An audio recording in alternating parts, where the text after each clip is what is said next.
There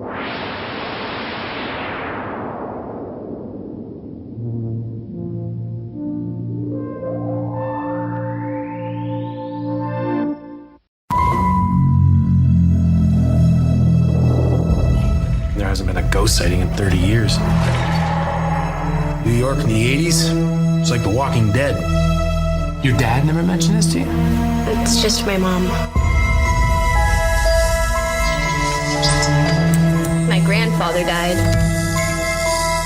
My mom says we're just here to pick through the rubble of his life. Wait a minute. Who are you? Welcome to Mitchoy Chats. I'm Michael J. Foy. I am Frank Mitchell. I'm Mike DiGioia. And tonight we're talking about Ghostbusters Afterlife. AKA Ghostbusters 3.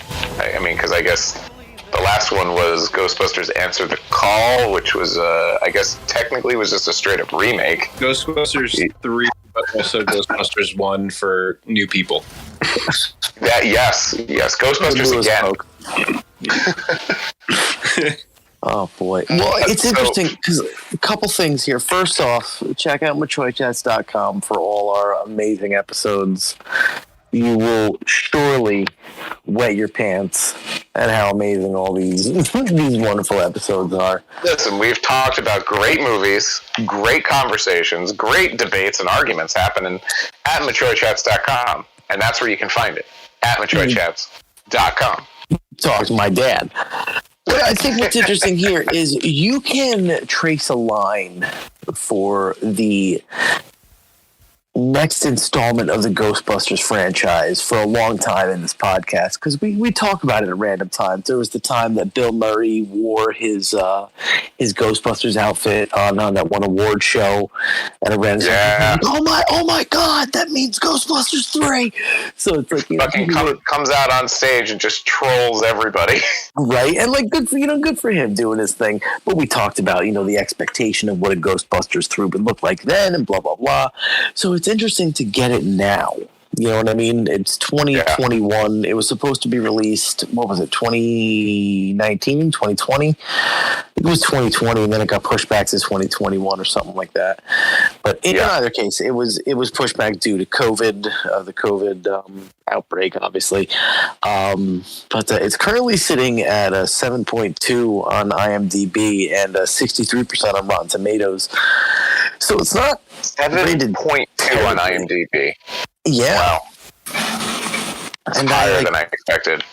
Before we get into crazy spoilers, what do you think about giving your general feeling about the movie? Because overall, what I would tell people is look, if you're a fan of Ghostbusters 1 and 2, go see it. Go check it out. Rent it, buy it, whatever you got to do. I feel like it's a worthy entry into the series. It's fun.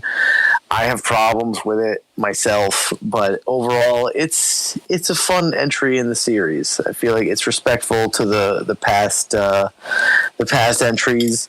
Again, I have issues with it, but we could get into it further. But overall, I feel like it's a fun time at the movies, and if you enjoyed the first one, at the very least the first one, because it's more referential to the first one than the second one, but I would say definitely check it out. But Foy DiGioia, how did you feel about it? Go for it, Mike. You're going to go first? Okay. I did not really care for this movie, and I'm excited to get into why, because I feel like there are certain things that I did not like about it. But I did not hate watching it. I liked it up until up until they remade the first Ghostbusters movie. I was on autopilot. Yes. Oh my God. Yes. Yes. I'm totally on. Yes. Yeah. That's going to be a big thing we'll get into, because I'll kind of, this is one of those things where this movie was not a complete experience. And it was an experience, and there's a lot of great elements to this movie. I had very similar feelings to this movie as I did with Force Awakens. It looked great. It hits like the right beats, and the right moments. I was impressed. I thought everyone did a great acting job. Very true. Yes. I thought the kids were great together. I loved Carrie Coon in this. Agreed. I actually was like surprisingly like she was my favorite character, and I was kind of surprised by that. And I Is that because she looks like you? I mean, the hair. Isn't that the hair? That's a little girl though. Yeah. No, the little girl is McKenna Grace. Oh, I confuse the names. Yeah, I don't know these people. Bad. I was like referring to the mom. Well, you're my personal Egon, so that's a fact. So yeah, I mean there were elements. There were elements I did really enjoy. And when the movie it was like put itself on a standstill and was like, okay, we gotta, we'll just give the fans what they know and new people. Like, to me, like that's really what it's for. Like the new Star Wars trilogy, this movie, I even feel like what they did with Uncharted, like what they're doing with a lot of these like super fan based movies, like I'm not really sure how much they're really making them for fans. Cause I think with a lot of fans, they love I love references too. But again, when the movie plot becomes the reference, then it's like, all right, well, I don't want that to be the narrative, crutch of the movie. Mm-hmm. But it's hard not to be with stuff like this because I feel like that's what they look for. And it's it's aggravating sometimes because you're like, dude, you can make a good movie without having to constantly reference other things. Yeah, but that's the thing too. Like when the actual plot and what's going on just becomes like either a rehash or a complete reference of everything that happened in like a previous movie. Yes. I kind of look at movies like this and Force Awakens and even the new Uncharted, and I'm like, give the fans the visual stuff that be like, oh shit, I saw that from the game. Oh shit, I remember that. Oh shit, I remember that. Same thing with, Star Wars. Everyone's clapping and it's like all like, everyone's going nuts over it. And it's funny because like, and I stepped out of Star Wars the first time and I'm like, this is for people who are not big into 70s like aesthetics. These are people who are not like, I know actual Star Wars. Here he comes. But he hates 70s aesthetics. Here we go. Yeah. Mr. Hoity-toity. But Mr. Mr. Artie boy over here. No, I'm teasing you. No, I get exactly what you're saying. There's no sense of complexity. They don't want any complexity. They don't want to be challenged. I hear you. I get what you Same thing with this. I mean, like, listen, I have a friend who's my age who hates watching anything before 2000. I mean, like he's like hit by a bus. He does. He hates watching anything before 2000. And I show think, him like, rounders. You show him rounders. I think this movie is for people, mostly for people who are just like if you haven't seen the first Ghostbusters, or like maybe you're from a generation that like maybe you don't like the aesthetic of like those 80s movies, or you just can't like really like jive with those movies. You're gonna love this movie. Like this movie is gonna be great in that regard. Yeah. You know what I mean? Like that's who this movie is for. Like I don't know how much these movies are really for like genuine fans. Like maybe those references, maybe that's enough for people to just be in that world with those characters. That doesn't really do it for me. Like that was, I would have loved to have seen like, and I'm okay with some similar setups, but like I love the idea of like really turning the whole thing on its head. Be like, oh shit, this is really a new. Agreed. And everything has to be like, well, we just gotta like start it off like this, and don't worry, it's not gonna be like that in the sequel. It's like that shouldn't be the mentality. You said it right. You said it right before when you said Force Awakens. All they did was just make another Death Star. That's exactly what they did with this movie. I was just going to ask you. The whole third act is like let's dive right back into what you've seen before because we know it works. That was going to be my question. No, go ahead, Mike Joy. Yeah, but the movie made $1 billion in the United States. Just in the United States, pretty much. You know what I mean? So like, it's like they know what formula works, and it worked for him. I have a friend who's a massive Star Wars fan, and he was he's enamored with The Force Awakens, and like Yes, I'm enamored with A New Hope as well. Exactly. And I just kind of like, it didn't do it for me. I'm like, oh, this has just become like a new trend where it's like, they're making it's like, yeah, it's a sequel, but it's not really a sequel. It's just for, like Terminator Dark Fate was not Terminator 3 as much as it was Terminator 1 for like a new generation / they're just starting over again. Which is a really fair point. Yeah, and that's kind of the issue. Like, yeah, this was Ghostbusters 3, I guess, but I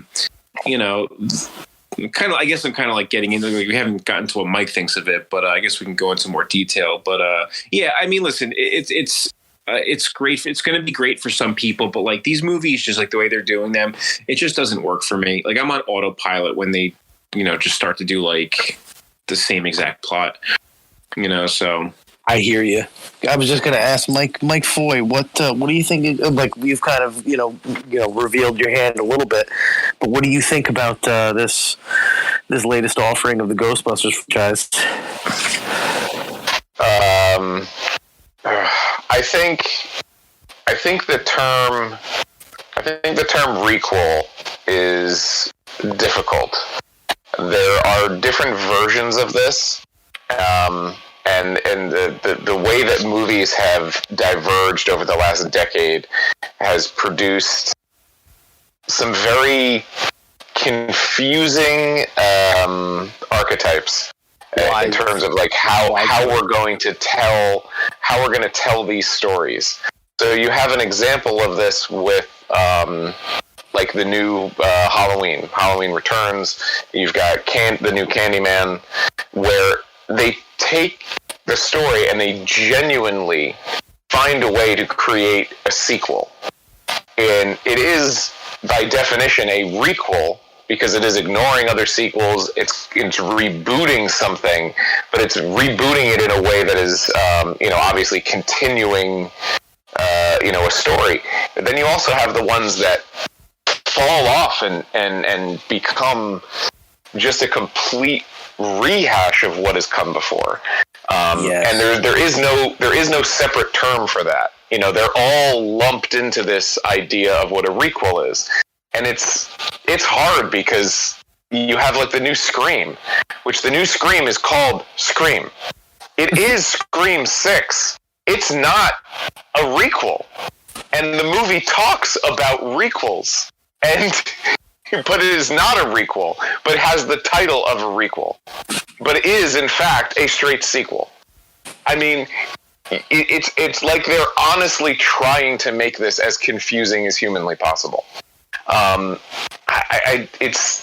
It's just such a bizarre place I think we find ourselves in 2022, where we want so desperately the nostalgia of what's come before, but we are, at least some of us, certainly the three of us, are definitely looking for something familiar, but we really do want it to push into a new place, and find some sort of a new story to tell. And I didn't hear enough, to be honest, and for my liking when the new Candyman came out. A lot of people didn't really talk that much about it.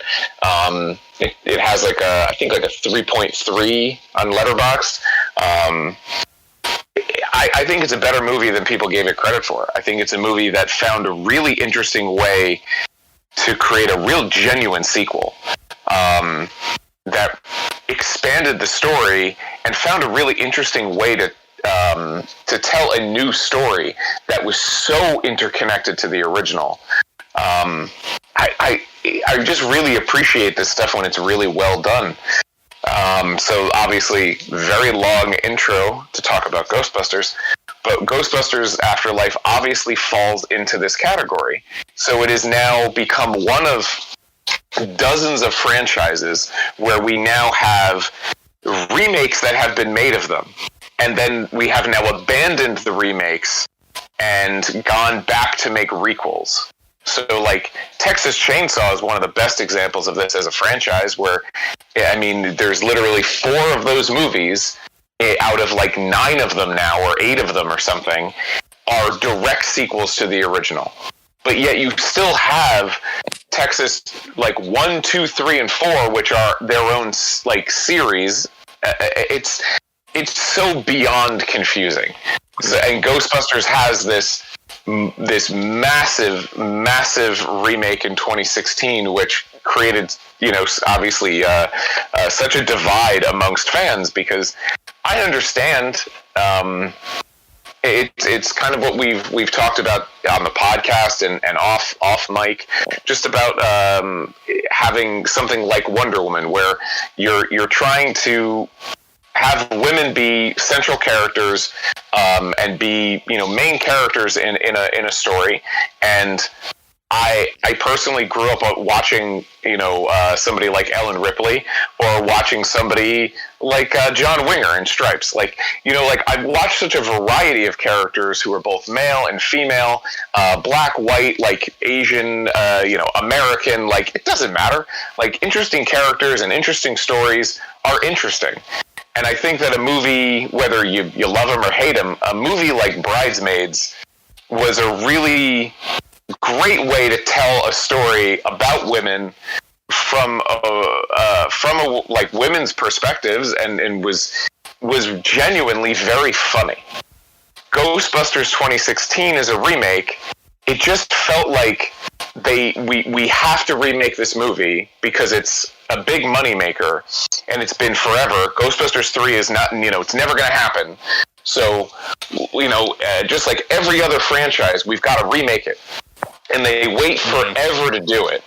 They dragged it out so long that when it finally happened, I think a lot of people were just kind of like, wait, why is this happening now? I thought we kind of like put this to bed that we weren't going to do this. And then to see the entire thing rebooted instead of a Ghostbusters 3, people, I think, were more confused. And then you replace the entire cast with women who are genuinely very funny people. I think are all talented and have all made very other movies I've enjoyed.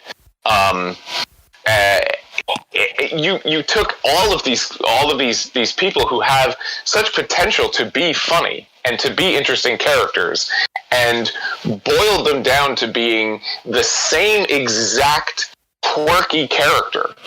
So unlike the original Ghostbusters and Ghostbusters 2, where you had characters who all felt different and unique, and they were playing archetypes. I'm not trying to say that they were the most unique characters of all time, but they weren't all playing the same archetype.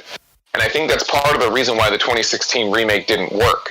But it also did, it fails in the same way that I think Afterlife does, where it does rely too heavily on the past. So if you're going to make your own Ghostbusters remake, then, and you're not going to have it connected at all to the universe, it felt very strange to see the original cast make these little cameos as completely different characters. And then for them to sort of like shoehorn the original Firehouse into the movie, which they do as I thought the first time it was in the movie, I thought it was very a really funny joke where they see this firehouse and like, this would be amazing, and then they get the price, and then they immediately cut to like a Chinese restaurant, and they're just like above a restaurant. That I thought was well done. That's what we were kind of getting at before, where like you are making that nod and reference to an audience, but you're also like, this is, it's a different time period, it's a different whatever, it's our own franchise, we're going to move it in a different direction. So I was like, all right, we're trying to do something different. And then by the end of the movie literally ends with them getting a firehouse. So it's like if they had continued that franchise, they would have now been in the same firehouse as the original Ghostbusters, but it's not the same universe. It's just too many things where like it just didn't quite work. I think this new Ghostbusters movie works better than that remake did, but it's also now coming too late. They waited too long to make Ghostbusters 3 in general. Obviously now Harold Ramis has passed away, which makes that even more complicated. I think they addressed Egon and Harold Ramis very nicely in the movie. I think it was done respectfully, and I didn't hate it. I just didn't quite I didn't hate really most of the movie. I kind of feel like you guys did. It was just kind of there. Like, it was pretty good. The performances were all pretty good. It just never really got. It always felt like it was in like first and second gear. It never felt like it really kicked into high gear. Agreed. And then that third act, it just descends into literally the first Ghostbusters film. And again, it's just like Force Awakens. I remember watching Force Awakens, and I enjoyed the first act of that movie. And then we got into the second act, and I was like, you know, there were little nitpicks, you know, but I was genuinely trying to just like enjoy the movie. And the second act I felt pretty good about as well. And I thought there were some interesting things happening. There were some interesting characters. I didn't really hate how they initially brought Chewie and Han back into the mix.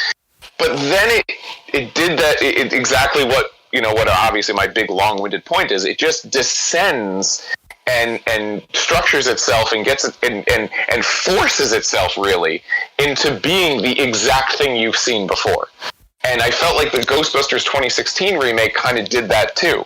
The villain felt very weak and was just sort of like this scrawny kind of dude. I mean, I guess it's kind of like some of the old cartoons where it's, you know, some scrawny nerdy dude in a lab gets like superpowers or, you know, so access to some weird talisman.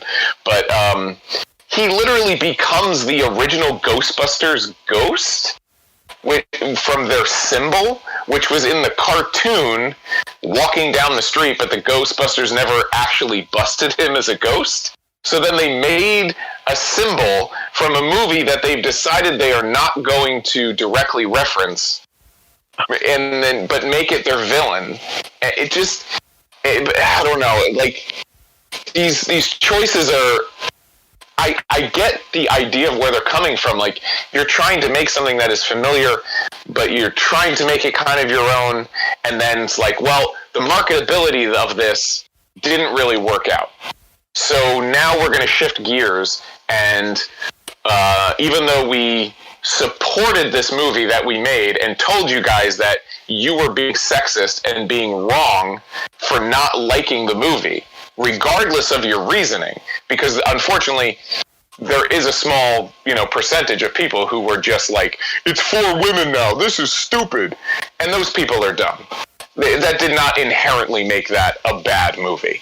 It was a bad move to just try to remake Ghostbusters. It was clearly a very special thing in the first place, and Ghostbusters 2 is not as good as the first one. And I enjoy Ghostbusters 2. I grew up on that movie. You know, all three of us did. We grew up on those movies, but it's not as good. That first movie. I vehemently disagree. And that's something fine. we can get into later. But I don't want to interrupt the point. But I think the first movie. I think the first movie has just a little extra sort of spark or magic to it. I think the second movie, I think Aykroyd kind of placated a little bit too much to the cartoon. But regardless, I do not hate Ghostbusters 2. There is a certain amount of Ghostbusters fans who don't like that movie. I disagree with that. Though. But people do hate that. It's like easy to hate on that movie.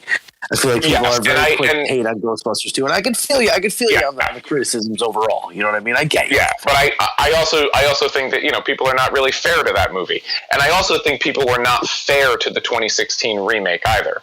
There was a huge backlash to that movie, and a lot of it was not. It was criticism for things that were really not quite accurate. And again, just like playing up to this whole thing about, well, why'd you replace all the dudes? Like, it's just a stupid argument, and it's the same thing I kept hearing in a lot of places. Because we hate you. Because what do you think? Because we hate you. That's clearly what it was. Because we all fucking hate you. We're just here to ruin your childhood. That's what it is. Right. But that's what we want to do. We want to rape your childhood. Fuck you and fuck everything you stand for. I remember just being completely and utterly surprised and shocked that when this Afterlife movie was announced, I couldn't believe they were actually doing it. I was happy that it was Ivan Reitman's son, directing it. But I was also like, when I first started hearing what the story was, started seeing the trailers and stuff, I was like, what is this movie and where is this going? Seeing the movie, I kind of felt overall the same way I did with like Force Awakens. Like, first act was pretty good. Second act is I had, again, some issues with, whatever, but then it descends into the same movie. And the one character who was basically just playing Corey Feldman from Goonies, the podcast kid, I liked him, but there's certain things like that in the movie where I'm like, this is just a Goonies character. Like, and I didn't hate it, but like, there's stuff like that where it's just too obvious for me. It's just it's like he's too much of a direct, like, we just plucked this character and we'll throw him in there, and I don't know. There was just a lot of things that could have been better about the movie. I don't think the movie ever, again, it just never really pops. It just never quite gets there. But I do think it was a smarter choice to make a sequel than it was to try to continue the remake franchise, or to try to like just straight up remake it again. But again, Afterlife does kind of fall into that requel territory because they did sort of retcon a little bit of Ghostbusters 2, where they're like, yeah, Ghostbusters 2 happened, but somehow he had the time to change the Ecto-1 and change all the symbols back to the original, and then he moved overnight, just left and went to some farm, and for no reason whatsoever, Ray, who owns a fucking occult bookstore, doesn't believe Egon about some ghost apocalypse. Yeah, that did not strike me as right. I feel like they were always that to me, honest to God, that I have a lot of gripes with the movie, like, but that was my single biggest gripe, is the basic setup. I don't buy for a second that Ray and Egon would split the way they did.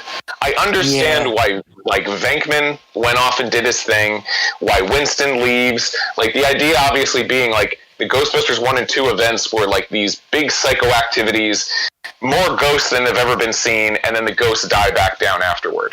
I can understand that, and I can buy that, but I just thought that was strange. Like, I felt like the explanation needed to be a little bit something more. Like, it needed to be like, Egon told me to go fuck myself. And I was like, well, go fuck yourself too, Egon. Like, that never, like, I don't know. I thought it was oddly, it just felt very shoehorned in. Yeah, it felt like the reason that they were fighting was a little iffy. Yeah. Like, you know what I mean? Like, the whole idea was kind of meh. Me personally, I was bothered by the whole... and it's so funny because I feel like I referenced it early on when we were talking about it, and I was like, I swear to God, if there is a ghost Egon, or Egon is a ghost of some kind and helping them out, I'm going to lose my... And sure enough, like, within the first, like, fucking half hour, you're like, oh, there's a random ghost on the farm. After Egon died on the farm, I fucking wonder who it is. Like, I was immediately like, God damn it, are you fucking kidding me? Like, and not for anything, it makes sense. Like, I saw a great writing prompt on Reddit that was all the Ghostbusters have died, and now they're offering a service in the afterlife that is how to avoid the Ghostbusters. Like, that's... I would watch that movie. I would read that book. I would read that comic. I would watch that show. Like, whatever it ends up being, I would check that out because it's a fun fucking concept.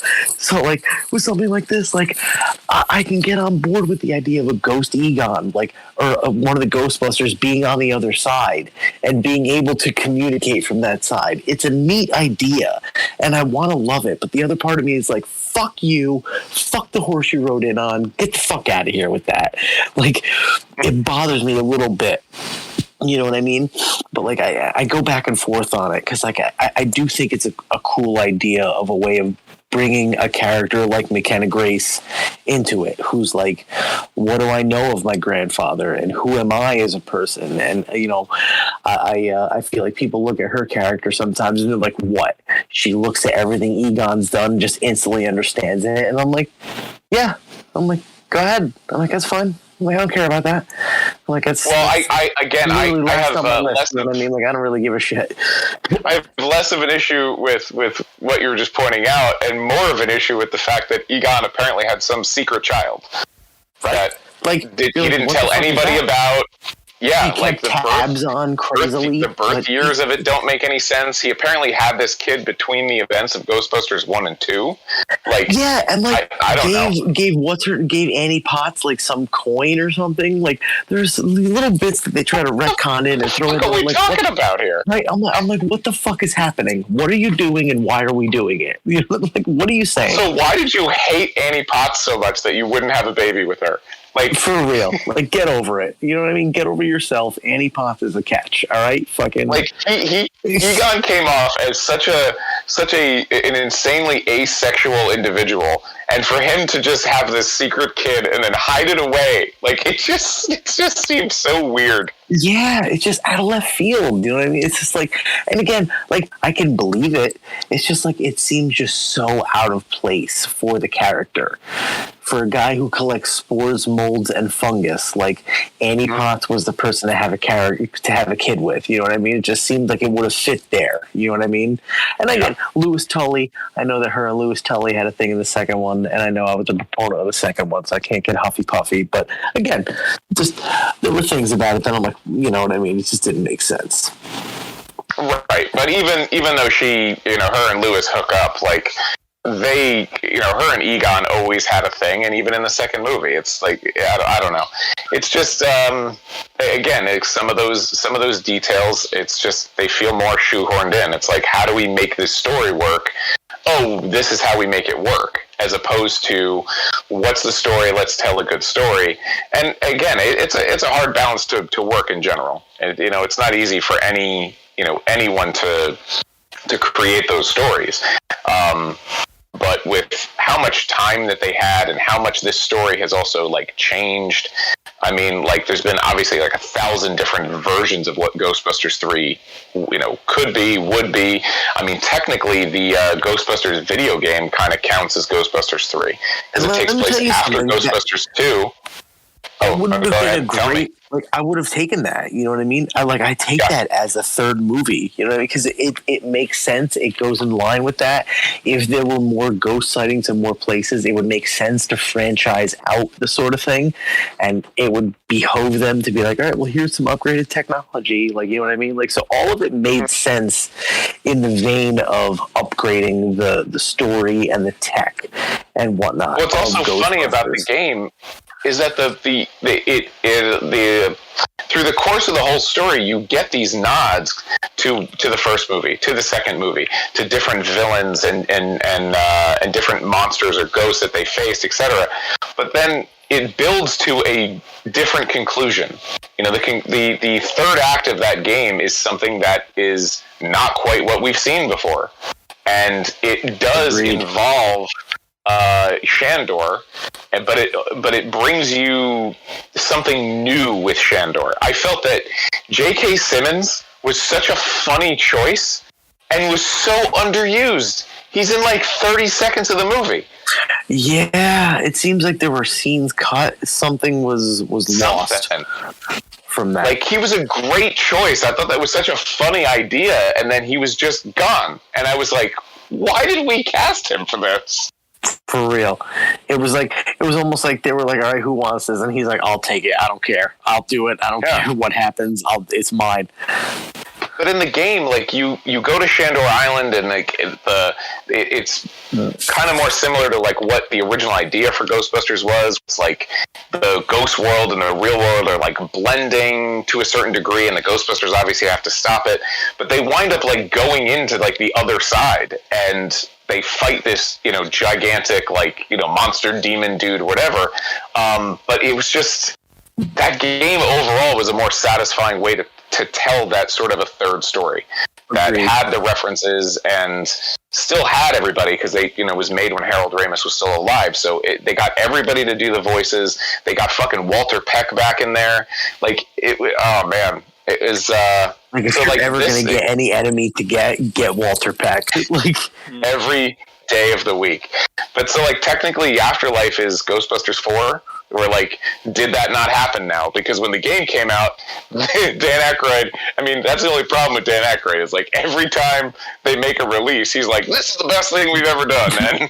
You know, like, this is the one. And then like the next project, he's like, oh, that last project didn't happen. Like this is the one. I don't know. Yeah. No, I mean, like, I definitely, I agree with all those like narrative points for sure. But you know, at the end of the day, like my biggest issue is just, again, I didn't dislike watching the movie. Like I was kind of engaged with like a lot of the characters. And I think like there was just like on the surface level, just the acting was solid. I mean, the visuals were solid, just similar to Force Awakens, and I was kind of on board with what they were going to do with everything. But as soon as the movie just stopped and just was like, okay, let's do the thing we're supposed to do now.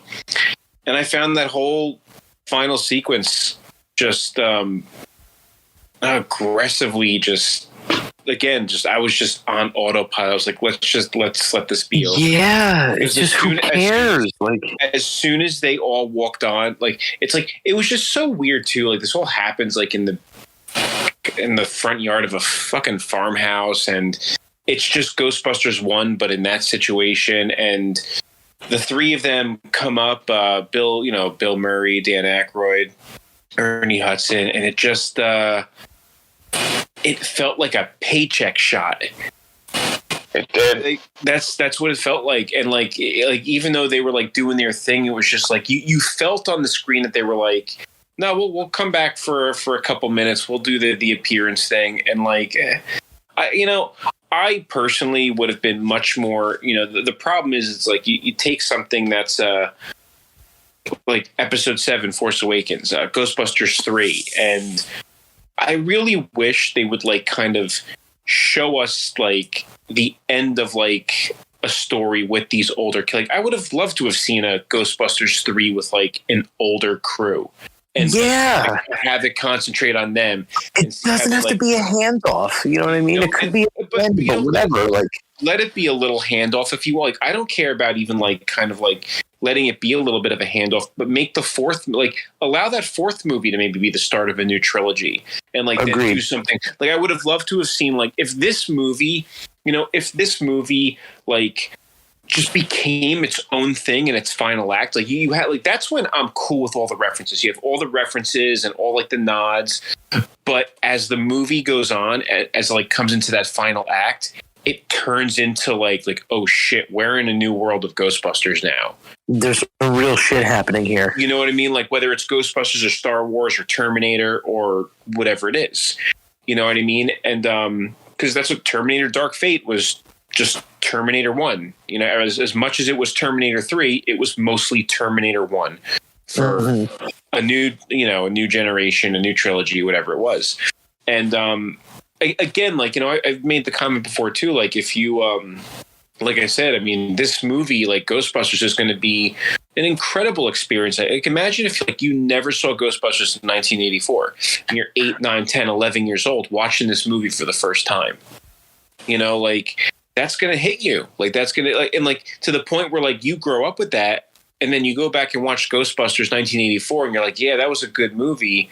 But fuck, man, I grew up with Afterlife. Like, I still love that movie. We have tons of movies like that too, where it's like, yeah, I know this, I know that, this doesn't work, whatever. But I grew up with this shit, man. I still love it.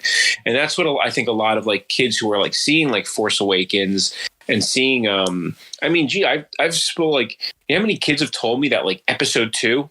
Star Wars episode or like Phantom Menace, Attack of the Clones is their favorite Star Wars movie.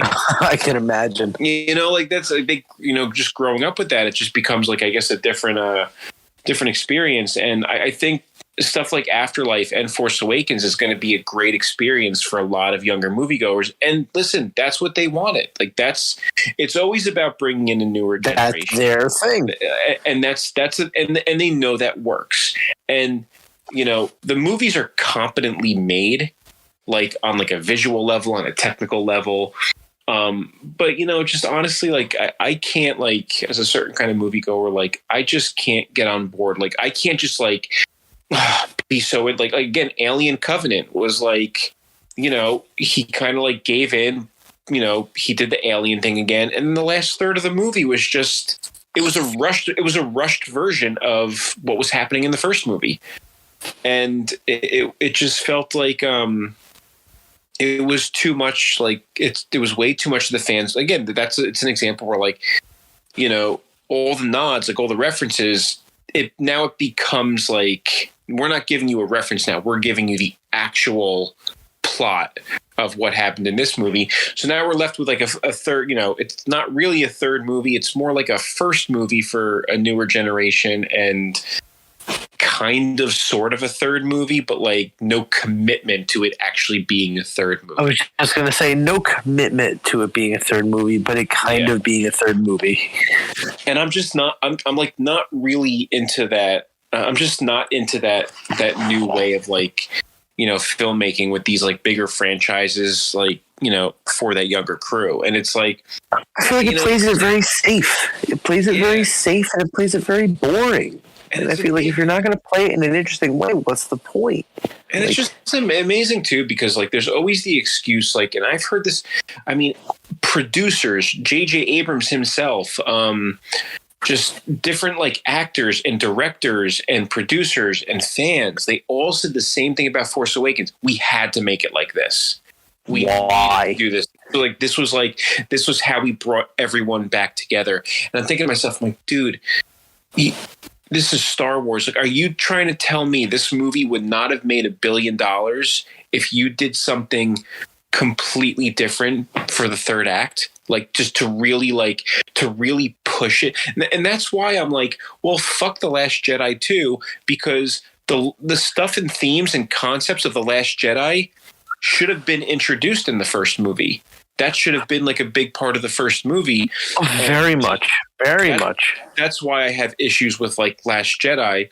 And, but again, it was the same thing with Ghostbusters, where it's like, you spent like that first movie. Like, again, that's for the newer crowd, and that's fine if that works for them. Again, I can easily step away and be like, I'm not really into this. Like I don't like this idea of just like making like it's like, it was so cool to get a third movie, but this wasn't really a third movie.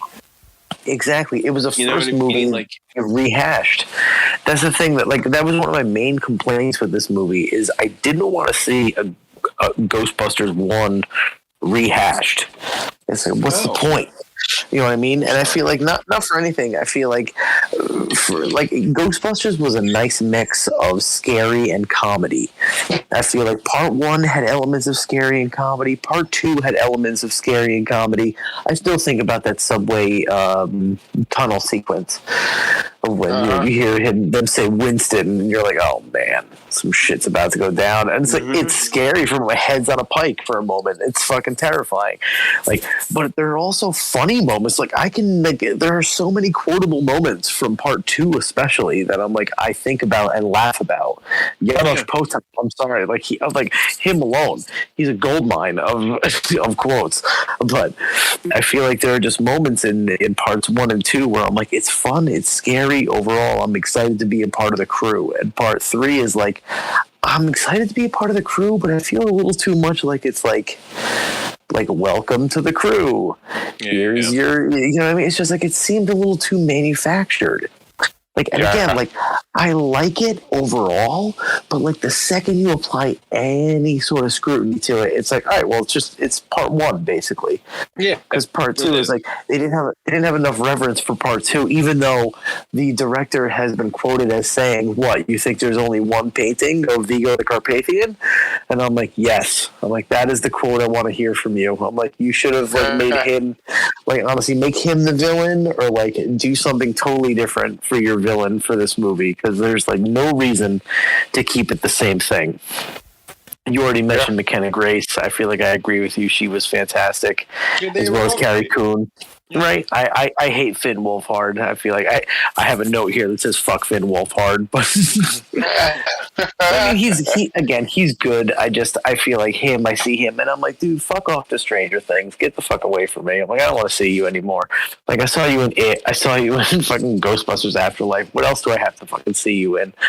Like, it's funny too, and I'm sure this kind of like plays like a part in it as well. Like, I've been, for someone who's, I mean, like, I'm enamored with like 80s movies. Like, I grew up with them, obviously, and I love them so much. But all the movies that have like come out, like all your like J.J. Abrams, like the like Supernova, oh, not Supernova, what was it called? Super 8. Like your Super 8s and your Stranger Things, and this movie. Like all like the harkening back to like that time, and like I loved those movies so much. I find myself so massively disconnected from just like the reemergence of like those movies, like those references, like trying to make like an 80s movie now. And it's not a matter of how dare they do that to my 80s movies. Like, I don't give a shit. Like, they're all competently made movies. And I think a lot of people, and kids especially, I think they're really going to take to them. And I'm not saying they shouldn't. But I think that's another thing, too, that maybe plays against this movie slightly, I would say. Just, like, trying to, like, And it's funny because, like, I watched The Goonies recently. And, man, dude, nothing beats the dynamic between those kids was really remarkable. Uh-huh. And I almost wonder how many takes a lot of it took, because like it seems like those kids are like ad-libbing everything. And agreed. I'm just like, I mean, again, the kids did a great job in this movie too, but it almost feels like, because like the 80s were arguably the most fun decade of movies in a lot of ways, and maybe there's a recreation of that to like bring in that, like, this is how we bring in maybe that newer crowd to those types of movies. And again, that's fine, and if that works for you, like, go ahead. If you love Force Awakens, I mean, have at it. Maybe you weren't a big Star Wars fan and this one did it for you. I mean, listen, everyone went nuts. I mean, some people, like Star Trek fans, went nuts about what they did with Star Trek Into Darkness. And, there was an element of rehashing that. But weirdly enough, I really dug it at the time. And part of the reason I really dug it at the time was because I actually was not a Star Trek fan when those movies came out. When the Kelvin Timeline movies came out, I wasn't a Star Trek fan. I would say I didn't get into the shows and everything until after Into Darkness. So like I came at it from a different point of view. It's like, well, I never grew up watching a lot of Star Trek. I wasn't into even like Wrath of Khan. Like, that's something I came to love much later on in life. And I definitely was not a huge fan. So that Wrath of Khan thing that they that switcheroo they pulled, I was fine with it. Like, I had no issue with it. And it was, I was coming at it from that kind of angle. But then it's funny because even after I got into the shows and the movies, I'm not going to get into like, I mean, that's a whole different topic, but like, I still found myself not minding that sequence. Really? In that movie. Yeah. But like that, I mean, that's a whole other conversation. Like, it's a whole other conversation for sure. And but also, I mean, go for it. I will also say too, Into Darkness is by far, like, I think the weakest one of that trilogy. But it's not my favorite one by any means. Like, I'm a much bigger fan of like the first one, and I'm a huge fan of Beyond. I love Star Trek Beyond. But movie. But yeah, I mean, like, I had reasons as to why like it still didn't bother me that much. So I guess like a lot of this is depending on like, I guess, where you're coming from. So I would never like knock this movie in the sense of like, don't fuck, because like this really is for a new generation of people, and it's going to be fine for people who did grow up still with the original Ghostbusters. But like, I'm really just like, I get real eye rolly when like I would love to see like, again, I mean, we've talked about the Planet of the Apes movies. I mean, what a carefully constructed trilogy. Yep. So it's like they're trying to make these trilogies now, like 30 years later, they're closing out this trilogy, but it's not really closing out a trilogy. You're not really finishing a story. you're giving us some exposition about like what happened, and that a lot of times that doesn't make sense, and then you just wind up kind of giving us the same movie. And it just feels like a very, like, when you look at like as a whole, as a trilogy or whatever, it's just a very kind of empty experience. I'm like, oh, that seems like a waste. Yeah. You know, so again, it's going to work for people, and hopefully this movie too will get, like, you know, younger people into the old Ghostbusters. They'll go back to it and be like, oh shit, this was really good. But I guess that's one of those, like, that's a very time will tell kind of situation. Yeah, which, you know, I mean, that's ultimately what happened with the remake. Was after the, you know, initial backlash had died down, people, you know, there were definitely a lot of people who, like, reluctantly were like, yeah, it's just not that good of a movie. And it's, unfortunately, it just isn't. And if the movie had more legs to stand on, you know, it would have stood the test of time. And I think that Afterlife, you know, I'm surprised at the high rating that it, you know, that was read out about it. I didn't think it was that good. I don't think it's a bad movie. You know, I think, considering the terrible sort of road that it took to get to it, it's a better movie than I expected it to be. Yeah. But that doesn't forgive it for its issues. Agreed. Yeah. And it doesn't make it any easier to really sit with, but it is something to take into consideration. And, you know, I really, really think that this movie works so much better than trying to reboot it. And there are certain movies, obviously, we've talked about them, you know, for fucking decade on this podcast, you know, that are more primed for a remake, and there are ones that are less primed for it. Yeah. And you watch the original Ghostbusters, and I'm sorry, outside of the technical things, and, you know, and just the fact that it was clear, it was obviously made in '84, and it just, you know, the look of it is a little old. Like, the movie still plays. And I really firmly believe if you watch an older movie and it still plays and plays really well, I think you got to make a stronger case for remaking it, other than we just want to make money off of an old franchise name. Pretty much, you know. And, yeah. And I understand that that's not the name of the game. The name of the game is we're going to make money off of our properties. I totally understand that. It's just unfortunate that that's what it's about, because you could have made a better movie here. And there are so many of these movies we've discussed that could have been better. And it's frustrating to, certainly to the three of us, that, you know, it's like, how can we watch Evil Dead 2013 and come away from it, regardless of whether the movie's perfect, doesn't matter. It was a fucking thrill ride. Like, it was so insane and so tense, and people hated the, you know, for whatever reason, they seemed to hate Blair Witch 2016. If Frank Mitchell and I saw that shit, we were like, wow, that was incredible. Big fan. You know, there's some movies that, you know, whether they receive the, you know, the popular approval, or they receive the popular approval and they're not good.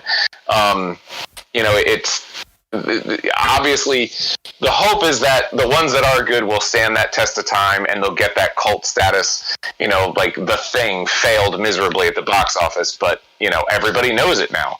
People know that fucking movie because it has transcended its cult status to a certain extent within the last, I would say, maybe 10 years. Because you can find a lot of people reacting to it, like, on YouTube. And a lot of people who they would never watch John Carpenter's The Thing. They would never have heard of it. Yeah. But because of the internet, because of reaction videos on YouTube, there's a lot of people who are watching the movie and they're like, what the fuck is this? And they're like, it's disgusting and it's whatever, but they're like, it's a brilliant story. Yeah. And people really respond to the acting in that movie, and they're like, I don't know who half these fucking people are, but goddamn if I didn't believe them in this movie. You know, and that's really what it's about. Obviously, it's just the story. It's about the storytelling. There's a reason why we still know what Frankenstein is. You know, there's a reason why we still know, you know, all these other, great novels and myths of, Greeks and Romans and blah, blah, blah, blah, blah. If it's captivating, it's captivating. I don't think that Ghostbusters Afterlife is I don't think it'll stick, the same way that the original 2 did. But I also agree wholeheartedly that, for younger people, that's going to be a different experience. And they may very well look at this and just be like, may very well clearly see all the points we're talking about. And they're just kind of like, yeah, but it's an old movie and I like the updated effects and I like, this version. Yeah. So I have a friend who, he absolutely loves Prometheus and Covenant over. Oh my God. Over the first Alien because they just look better. Because they just look better. Never introduce me to this person. No, of course not. But it's funny because like you were saying, like Mike, like you understand what the name of the game is, and like I think that's the big reason why. I mean, like we're in a time now with like movies and TV where it's like Marvel and DC and Halo and Star Wars and like these are all like just like huge franchises, some of which are finally seeing the light of day on television or in a movie when they've been talked about for not just years but some of them decades. And we're dealing with so many different properties. There's just tons and tons of people and studios like with their hands in the mix. It's like, did you really think that Disney was going to buy, all of these fucking properties, let alone Star Wars, and not do what they want with it? Of they're going to do whatever the fuck they want. And that's the thing, like, and because there is that, like, it's the name of the game. It's like we know why, like, we can all like roll our eyes about Fast and Furious 10 being broken up into 2 movies, but like. At the end, it's like we can say, like, what's the point of this? Well, they all make $1 billion. The point is family. Okay. No, yeah, exactly. Yeah, family, and like they make $1 billion, and it's like that's just the reality of it. That's not really a hidden thing. So it's funny because even when I watch a show, like any one of the, it's funny because like as far as the Marvel shows are concerned, like it's funny, Frank. I think about you sometimes when I watch the Marvel shows because the way you are with the movie, the way you are with the movies, that's exactly how I feel about the shows. A lot more so. But like even when a show has like an interesting concept or idea, it always comes to there's always that standstill moment all throughout the series where you're just like, this is the studio coming in and being like, all right, we have to have something like this here. We have to have something like this there. It never feels like a complete experience. You know what I mean? It never feels like confident enough with its like, with its concept where it's like, it always has to like come to a standstill and just give the audience that stuff that they're expecting, and that's what a lot of these movies are. And like, I think that's why it's easier for me to just like, I've just learned to be like, you know what, I'll have my constructive conversation about this. I might like it, hate it, love it, dislike it, whatever. But it does make me appreciate talking about you talking about The Thing or whatever it is, Wrath of Khan. Like it makes you look back at that stuff and you're like, fuck, that's when this shit does work. You just, it just, at this point, it feels like the stars have to sometimes align, but like when they do, man, it really hits hard. It hits. And it makes me appreciate that stuff a lot more. Like, you can throw all the Marvel movies and blah, blah, blah. Then all of a sudden Logan comes out. And I'm like, shit, that was good. Like that was a good one. And, it makes me appreciate that stuff more. Like again, Afterlife. I mean, I was definitely annoyed at the last third. I'm like, well, this is a thing now. This is a thing that they do, and I do think it tarnishes the overall experience. You want to make a movie for a newer generation, but I feel like you do them a disservice by not giving them their own starting point. Agreed. Very much agreed. It's like you do a little bit, like you do. If you're going to pass the baton, give them a place to go. Give them a situation by the end of that movie that's different than what the original crew have. Give them their own like definite like define them in a whole new way that like really pushes. That's going to push their story forward. That's what I want to see from those movies. And if they're going to do the fucking Force Awakens trick, and it's like, well, we had to do that because we just had to get the whole crew together. It's like, oh, I mean, like, do you really think if you made an original, like an amazing episode 7 with a completely different third act that really drove that story forward, and it was genuinely great, do you really think people would have been like, man, that new Star Wars movie was amazing, but I just don't like, why didn't they do another Death Star though? Why did they do the same thing? It's like, really, people would be saying that. There's like, there'll be a group of people saying that. But you know, it's like, but I feel like if you just made a great Star Wars movie and did its own thing, I don't think anybody would question that really. I think it'd be like, they wouldn't even think to themselves, why wasn't this A New Hope all over again? You know, I agree. It was just, you know, it felt like, you know, and it just, again, that new style and that new like way to look at it, like, I'm just, it's not for me. Like, if that's what they're going to do, like, I will roll my eyes and be like, okay, the ride seemed like it was good at first, but you kind of just, you know, you killed it. You know, that last Ghostbusters, that whole thing was a paycheck scene. I mean, that's what that looked. It was, I will admit, it was a little fun to listen to Bill Murray not be so dry anymore. Agreed. But by the same token, you're like, it's like, as it happened, you're like, all right.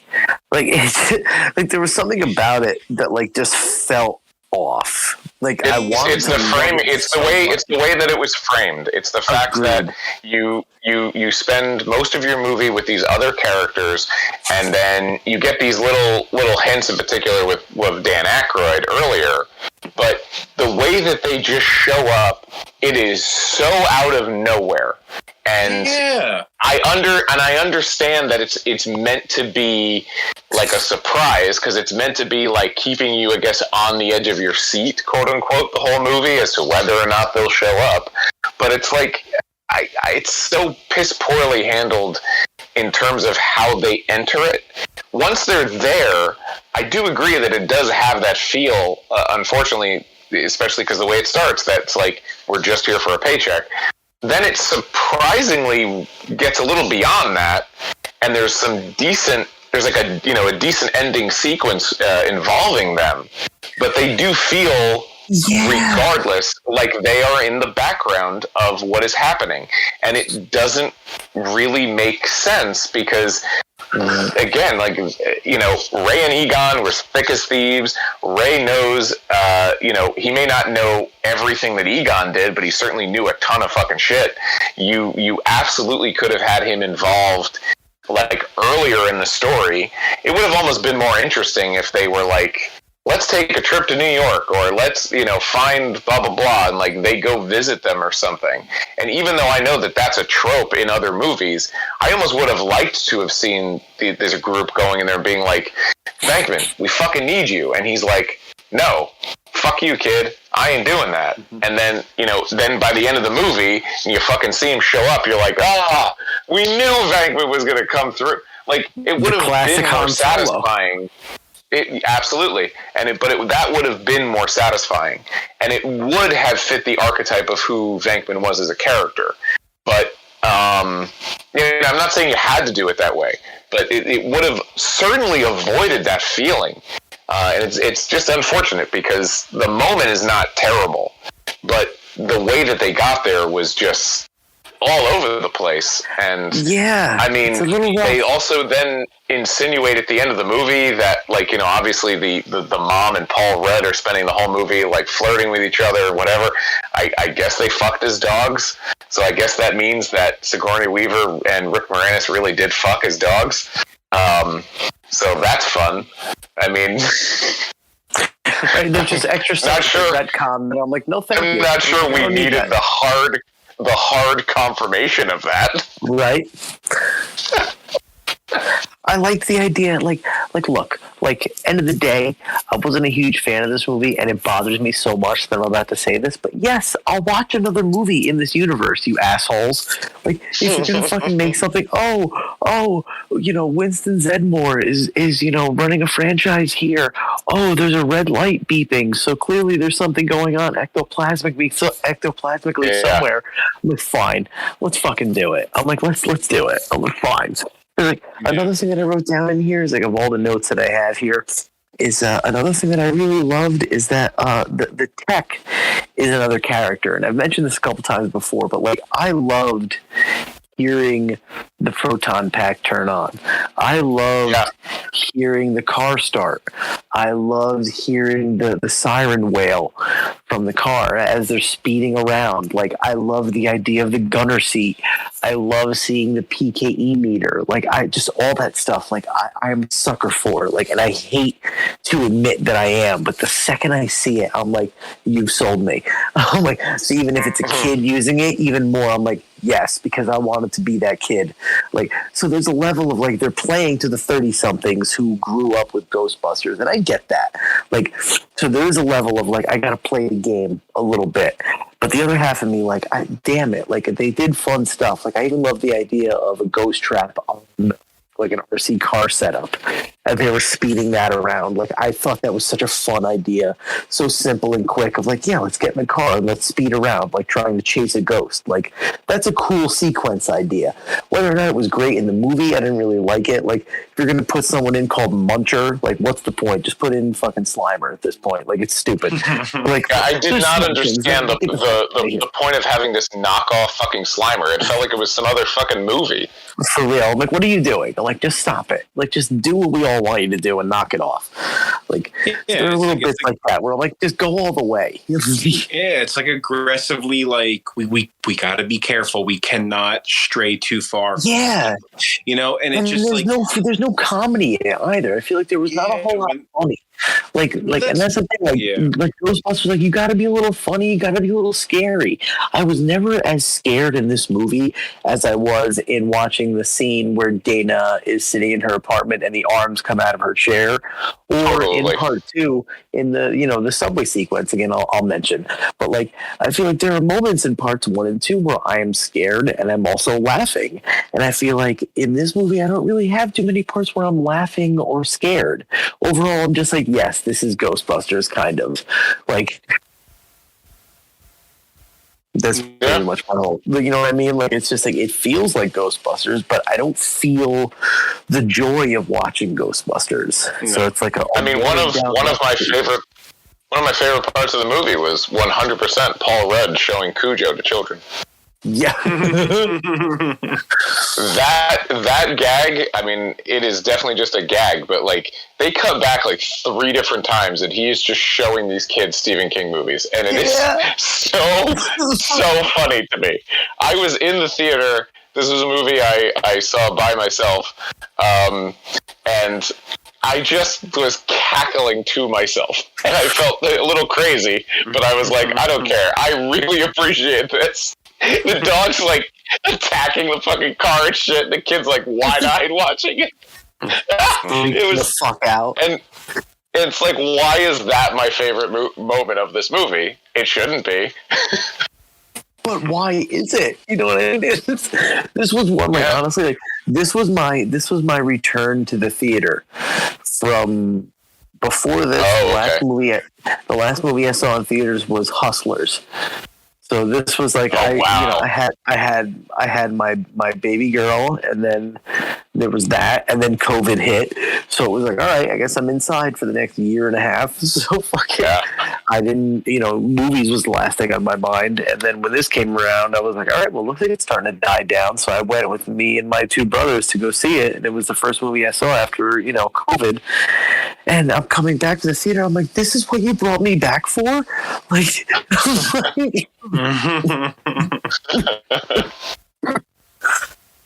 oh, that's my sadly funny. My first one back was No Time to Die. Oh, well, at least that was like, it was, from what I heard, it was fairly good. Yeah, no, I dug the hell out of it. I was a big fan of it, actually. Guys, I never stopped going to the theater. Mike's like, yeah. Like, the theaters were open, I went and saw movies. I went, October of 2020, and saw the 40th anniversary of Friday the 13th.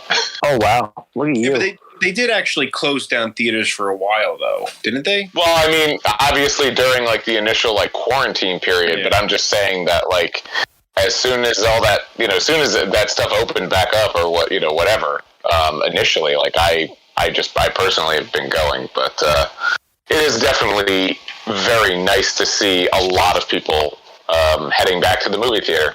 Yeah. And I swear to God, if I have to watch that fucking promo of Nicole Kidman telling me how much the theater is magic and, Vin Diesel telling us too. Holy fuck. I've seen the Nicole Kidman one like 5 times at this point. Yeah, and it's horrible. Grating, it's fucking grating. It's like, it's not even, the problem is too, that comes after a half hour of trailers. Yeah. Like, straight up half an hour of trailers now. And it's no longer like 20 minutes. And then if you go to like one of the, like, whether it's IMAX or a digital theater, so you have to go through the previews of what those theaters are capable of. Right. It just becomes an aggressively tedious ordeal. Right. You're like, dude, I'm already here. I've already spent the money. Why are you selling me on the idea of going to the theater when I'm already in the fucking theater? Like, it's supposed to be a thank you, Frank. For people at home. Like, you know what I mean? It's ridiculous. You know what I mean? Sell it to people who aren't in the fucking theater to get them to the theater. Don't tell me, hey, thanks for coming to the theater. I know what I'm doing. Thank you. Fuck off. Like, it's so annoying sometimes. I'm like, why are you placating to me? Stop it.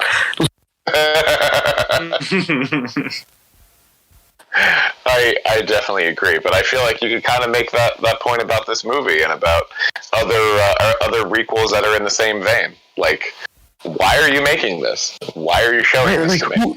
Who is this for? Like, and it has to be for a new.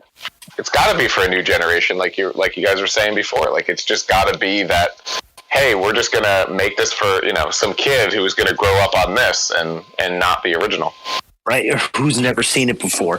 That was the question I had about. Honestly, it was the question I had about West Side Story. That was my whole question. I'm like, who the fuck asked for this? Who asked? Who was saying? You know what we need? We need a 50-year-old musical from a director who's already fucking done everything. Like, we already know he's capable. We don't need anything more from him. But yeah, let's have a fucking 50-year-old musical. Like what was the point? Who was clamoring for this? Who asked for this? Nobody. And I feel like there's so many points where I'm like, yeah, great, you're capable of doing this, but who gives a fuck? Like, why don't you stand aside and let somebody else who like we haven't seen before do something? There are too many moments of like, oh, I made this. I'm like, well, why? Who cares? Like, yeah. And I feel like this sadly falls into that realm of like, I want to love this, but you're giving me like next to no reason. Like, all the reasons you want me to love this are the reasons I love Ghostbusters, not the reason I'm going to love this. Like, so I look at it and I'm like, why am I going to love this? Paul Rudd? I love Paul Rudd already. Like, you know what I mean? Like, there's so much of it. I'm like, what am I supposed to like about this? What's supposed to set this? It's just frustrating. This movie is like, it's close to getting there, and then it really did like stop, and then just became that, the end of Ghostbusters. Like, it really had a chance to be a little bit more of its own movie, and I think that's why we all kind of feel like middle of the road about it. It's not a terrible effort. And I think if you are a fan of the original 2 movies, I think that this is a much more satisfying 3rd movie. But it's not. You don't need it. And if they do make a sequel to this, I think that movie has a much stronger chance of being its own thing. But who knows? Who knows how that gets structured and how those legacy characters work in, because they clearly hint at the end of the movie that, Winston has all this money. He's become like a big business tycoon or something, and he buys the firehouse. So both the remake and this movie end on the same note. Like, we got the firehouse back. So it's like 2016, we failed getting the firehouse back, guys. Fuck it. We're going to make a requel, and we're going to do the same ending. Yeah. But that's the thing. Even if the sequel does do something, I mean, like, if it comes out and it's amazing, that's great. I'll watch it. I'll enjoy it if it does its own awesome thing. But, I'm just kind of sick and tired of like this whole like, well, let's just do this thing with the first one. Let's get it over with. And then don't worry. The next one's going to be great. Right. And it's like I don't like. And it's Matt Reeves talked about that with the Batman. Actually, right before the Batman came out, he said, "Listen." He made a comment about how, of course, there's ideas for more stories, but the primary focus right now is to make one story. The primary focus is to do whatever we can to make a satisfying beginning, middle, and end. And yeah, some of these movies are there. I mean, there's going to have franchise written all over them, universe written all over them. That's fine. But there needs to be that effort to or at least that confidence to just take a little bit of a risk and just do something. You can still do something different and make it accessible to a wide audience, I feel. You know what I mean? And I just wish I just wish there was a little more of that with these movies. And I think this movie, Force Awakens, Terminator Dark Fate, they all kind of suffered from bring in the new crowd and start a new trilogy instead. Instead of capping out the first trilogy. And, it shows that much more of a strength with the Planet of the Apes movies, with the new ones. I mean, that is a really fantastic beginning, middle, and end. And all of those movies stand on their own. They tell complete stories with the idea of more to come, but they're all singular stories, they all do work as even Dawn of the Planet of the Apes, I think, works as a single movie, even with the way that ends. There is a place in a mindset to say that is a singular movie. It is, even though it is hinting at tells a complete story. That's just what it does, and his Batman does the same thing. There's a real complete story there, and it's a more satisfying entry because of that. And I feel that's part of what made the Dark Knight is stronger than Batman Begins for several reasons. But that's part of what makes the Dark Knight a stronger movie than Batman Begins is the fact that it ends in a way that is it just kind of perfectly sets up Batman as a character, as opposed to Batman Begins ending with, there's a bank robber and he's the Joker and here's his calling card, which is not a bad scene and it's not a terrible nod to things to come, but that is a movie that it tells a fairly complete story, but it's got this big hook on the end because they're don't worry guys, there's another movie coming, don't worry. I mean, any story, any genre, if you can tell a complete story that can stand on its own, you've really accomplished something. And it is incredible how many movies cannot accomplish that. But making movies is an insanely hard thing. Whether you're doing it independently, or you're working within this crazy studio system, or you're dealing with these corporate entities who are getting their hands in the pie in some way, shape, or form. So I mean, again, I'm certainly happy that this movie it definitely works better and is more successful in a lot of respects than what they tried to do with the remake. Yeah. And at least it does get, again, it doesn't, like Frank was saying before, it doesn't have that same tension in terms of some of the scares. Some of the emotion is through the whole movie is a little bit more heavy, a little bit more sad in a way, because obviously Harold Ramis passed away. But it does get the right tone, which is tricky. But I think a lot of that has to do with Jason Reitman directing. So it's a mixed bag, but I would be curious to know what people think of it. So let us know. Let us know in the social media land under the Mitchoy chats. No, I agree with much of what you said. I feel like at the end of the day, I wanted to love this movie so much more than I did. I watched the trailer being so excited for it, and I feel like it hit the reverence points very much, but overall, at the end of the day, it just didn't make me feel like the world of Ghostbusters was explored once more. I feel like it happened in Ghostbusters, it happened in Ghostbusters 2, it didn't really happen in the remake of Ghostbusters, and now this one, I feel like it just didn't really do much in the way of exploratory fun in the Ghostbusters world. But I will say that, like, it's odd that seeing some of the older characters and seeing some of what they're trying to do in terms of making a universe, I'm oddly interested in that.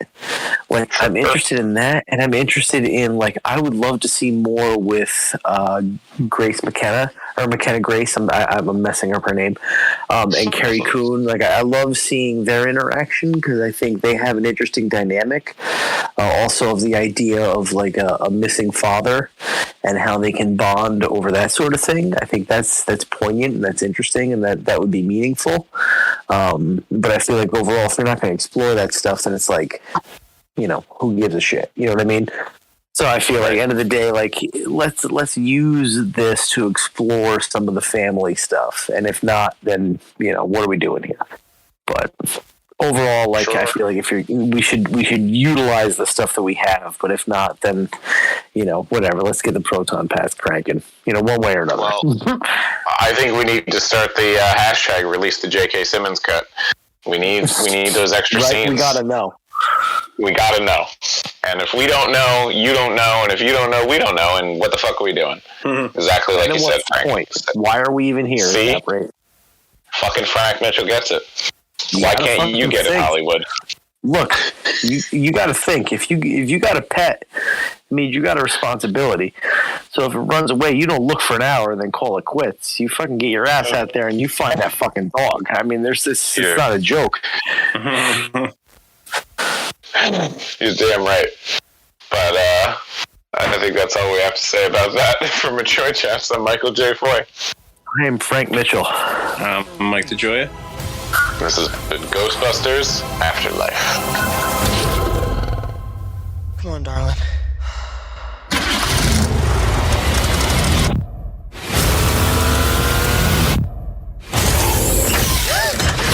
It has a gunner seat?